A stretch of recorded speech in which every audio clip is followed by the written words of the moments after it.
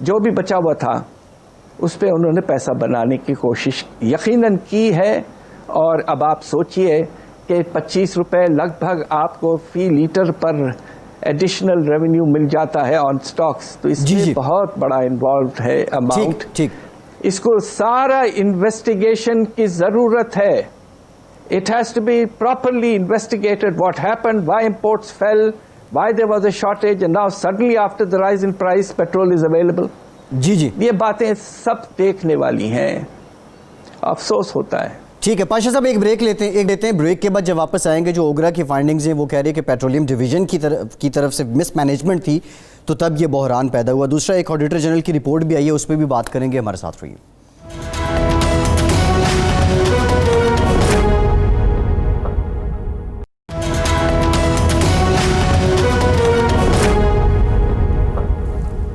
Break کے بعد ایک بار پھر سے آپ کو خوش آمدید کہیں گے. نظامی صاحب, یہ جو کووڈ سینیریو ہے, اس میں حکومت کی جانب سے کچھ قرضوں میں ریلیف کی کوشش بھی کی گئی ہے.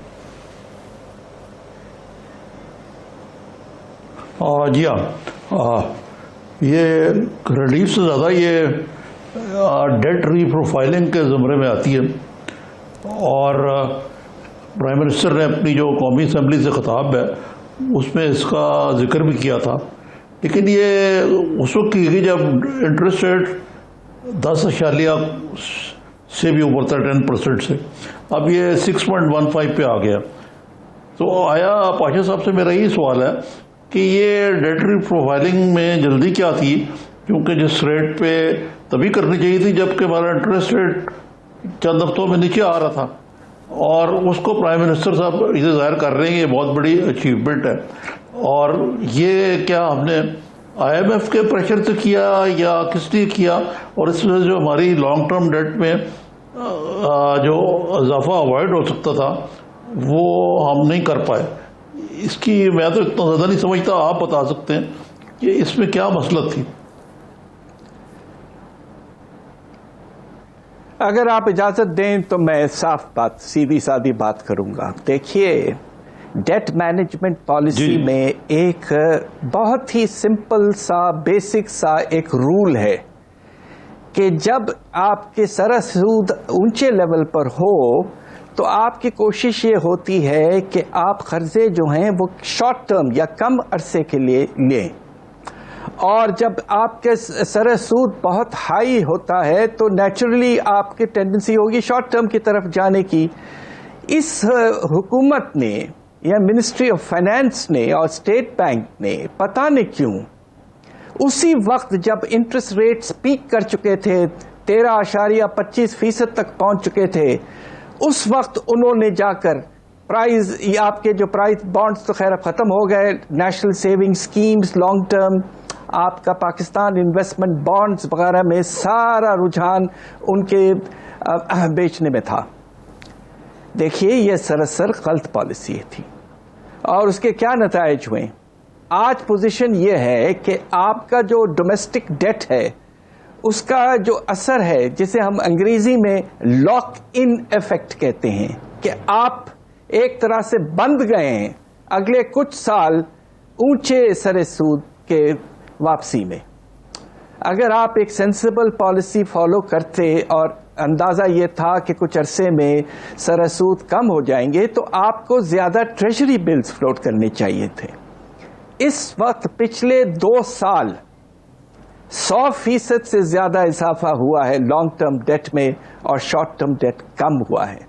اور سٹاک کے لحاظ سے 74% پاکستان کا ڈومیسٹک ڈیٹ لانگ ٹرم ہے, اور اس کے نتیجے میں جو سر سود میں کمی آئی, جو ہمارا اندازہ تھا کہ 700 سے 800 ارب کا فائدہ ہوگا, فائدہ بہت کم ہوا ہے. اور ابھی بھی آپ کی جو ری پیمنٹ ہے اور ڈومیسٹک ڈیٹ کی انٹرسٹ پیمنٹس جو ہیں وہ 11 سے زیادہ فیصد بڑھ گئے ہیں. یہ مجھے افسوس سے کہنا پڑتا ہے, اس پالیسی کے نتیجے سے تقریباً 1800 ارب آپ نے بجٹ میں کاسٹ بڑھایا ہے. جی تو with all due respects to the honorable Prime Minister, this was a fundamentally wrong policy, and they should not have. یہ نہیں کہنا چاہیے تھا کہ یہ بہت مناسب پالیسی ہے. مجھے تو حیرت ہوتی ہے کہ یہ میرا شاگرد جو ہے پبلک فائنینس کا، اسے یہ بات پتا ہے کہ جب سود کا لیول بہت اونچا ہو، ڈبل ڈیجٹ اونچا ہو، تو آپ شارٹ ٹرم بوروئنگ کرتے ہیں. یہ جا کے انہوں نے لانگ ٹرم کر دی، اور لوگ خریدنے پسند کرتے ہیں اس وقت انہیں پتا ہے کہ یہ ریٹ تو کم ہونے والا ہے، تو اچھا ہے 3 سال 5 سال 10 سال کے لیے خرید لو تو فائدہ ہوگا. جی ٹھیک. جی نظامی صاحب. This was a very unfortunate policy. جی تو یہ پایا صاحب، یہ جو IMF نے ہماری گروتھ ریٹ کو پھر بالکل ہی 1% مائنس کر دیے، ہم کہہ رہے ہیں 2.1% ہوگا. یہ تو مقصد ہے کہ یہ جو آئندہ جو نیا سال چڑھ رہا ہے، یہ اس میں تو اقتصادی بدحالی جو ہے اس میں اضافہ ہی ہوتا نظر آ رہا ہے بجائے کوئی بہتری کے. بات یہ ہے کہ اس سال آپ نے کہا کہ شرح نمو جو ہے منفی 0.4%، وہ بھی آپ نے کم بتایا ہے. ہمارا اندازہ ہے، ہم نے زندگی گزاری ہے ریسرچ میں ان چیزوں پر، کہ کم از کم منفی یہ 1.5% ہے یہ، اور اس کے 2 بہت بڑی وجوہات ہیں. آپ کا لارج اسکیل مینوفیکچرر سیکٹر جو ہے، گورنمنٹ کہتی ہے اپنے اکنامک سروے میں کہ اس میں 7.8% کی کمی آئے گی، جبکہ اپریل کے مہینے تک 10 مہینے میں ہی وہ 9% گر چکا ہے. سال میں پورا جب گزرے گا سال تو 11 سے 12% گر چکا ہوگا. دوسری طرف انفارچونیٹلی جو لوکسٹ کا اٹیک ہے، اس کا جو خدا نخواستہ نیگیٹو امپیکٹ کافی سگنیفیکنٹ ہوگا، اس کے بارے میں کوئی ایڈجسٹمنٹ نہیں کی گئی ہے. ماشاءاللہ بڑا اچھا ایگریکلچرل گروتھ ریٹ دکھایا گیا ہے جو کہ نہیں ہوگا. اس سال بہت برا گزرا ہے، اور آنے والے سال میں اب آپ یہ سوچئے کہ آپ کے ایکسپورٹس 45% گرے ہیں مئی میں، آپ کے ریمیٹنسز جو ہیں 19% گرے، آپ کا لارج اسکیل مینوفیکچرنگ اپریل میں 40% گرا. ایسی گراوٹ ہم نے تاریخ میں نہیں دیکھی. میں 40 سال سے پاکستان پہ کام کر رہا ہوں، کبھی میں نے اس طرح کی گراوٹ نہیں دیکھی. تو آپ کے کچھ کم از کم یا 2 سال آپ کا شرح نمو منفی میں رہنے کا خطرہ ہے. 2.1% اگلے سال کا اضافہ، ہم تو دعا کرتے ہیں کہ ایسا ہو، مگر ریالٹی یہ ہے کہ ایسا نہیں ہوگا، اور حالات کافی حد تک کچھ عرصہ آگے چل کر 1 سال تک کم از کم اور خراب رہیں گے. اس میں افسوس کی بات یہ ہے کہ بے روزگاری میں اور اضافہ ہوگا خدا نخواستہ، ٹھیک، اور غربت میں بھی. ٹھیک. بہت شکریہ ڈاکٹر حفیظ پاشا صاحب، بہت شکریہ. آپ کے بریک لیتے ہیں، بریک کے بعد جب واپس آئیں گے آج جو اسٹاک ایکسچینج اٹیک ہے، یہ جو واقعہ ہے، اس سے متعلق بھی بات کریں گے، اور کچھ ادارہ جاتی اصلاحات جو پی ٹی آئی کے منشور میں شامل تھی وہ کہاں تک پہنچی، اس پہ بھی بات کریں گے. ہمارے ساتھ رہیے.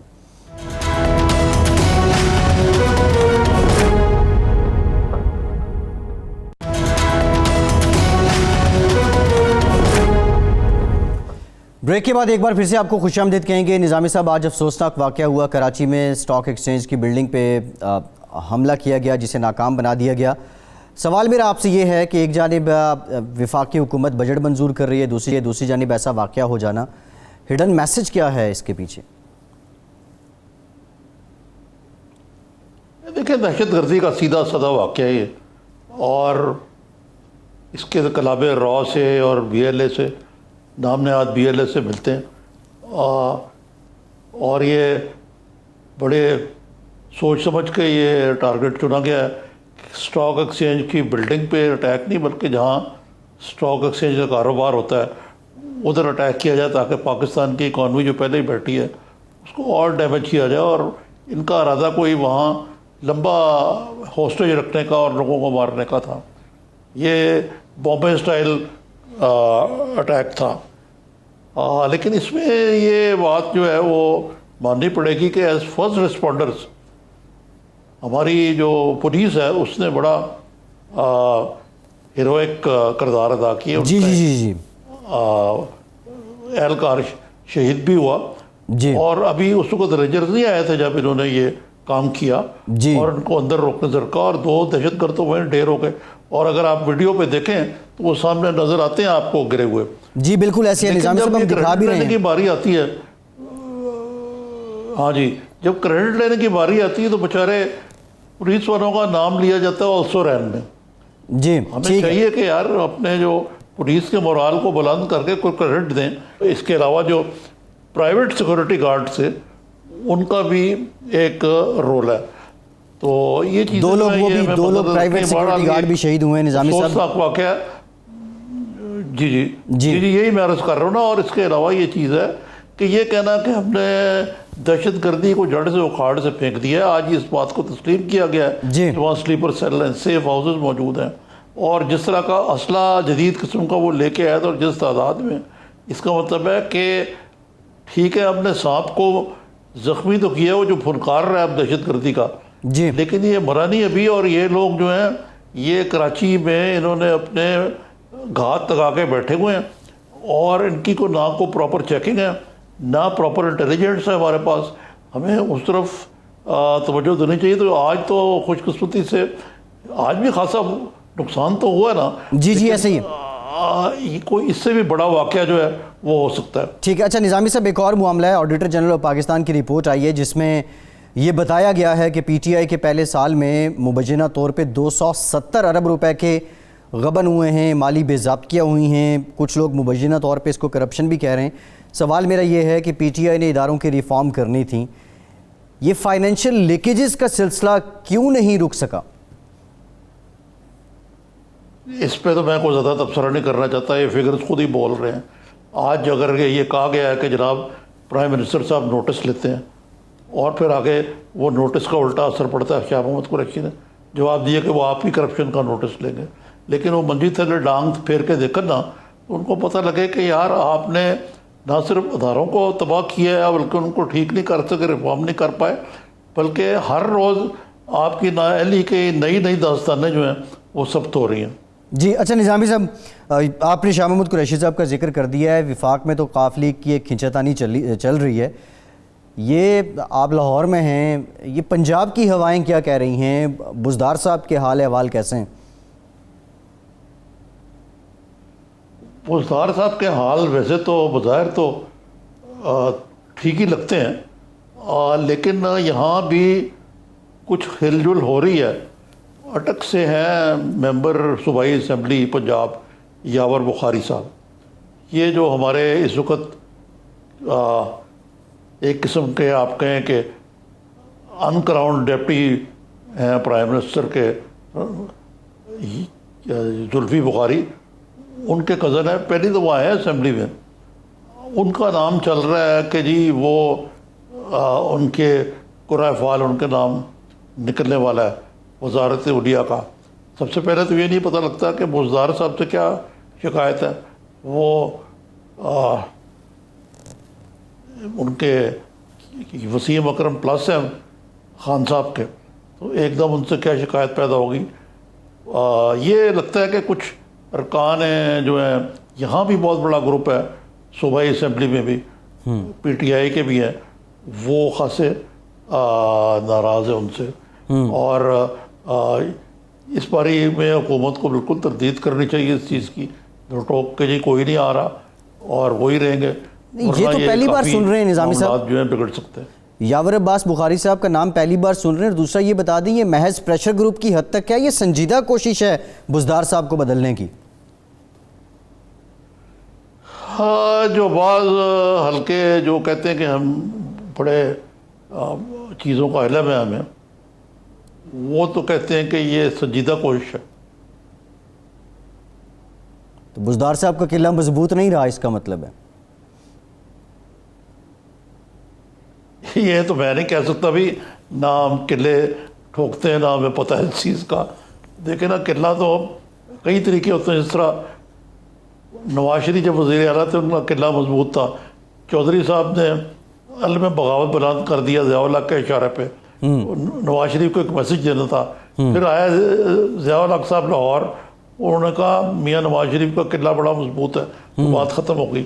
جی پتہ نہیں یہ حکمرانوں کی بھی اپنی گیمز ہوتی ہیں، کیا گیمز ہو سکتی ہیں، لیکن یہ بات ہے کہ یہ کنسرن ضرور ہے کہ پنجاب میں کامیابی ہوگی تو آگے کامیابی چلے گی نا، لیکن دوسری بات یہ ہے کہ وفاق کی نالائکی جو ہے اور جو ناکامیاں ہیں وہ پنجاب پہ تو نہیں آپ ڈال سکتے۔ جی اچھا نظامی صاحب، یہ جن صاحب کا آپ نے نام لیا ہے یاور عباس بخاری صاحب کا، یہ اٹک سے ہیں۔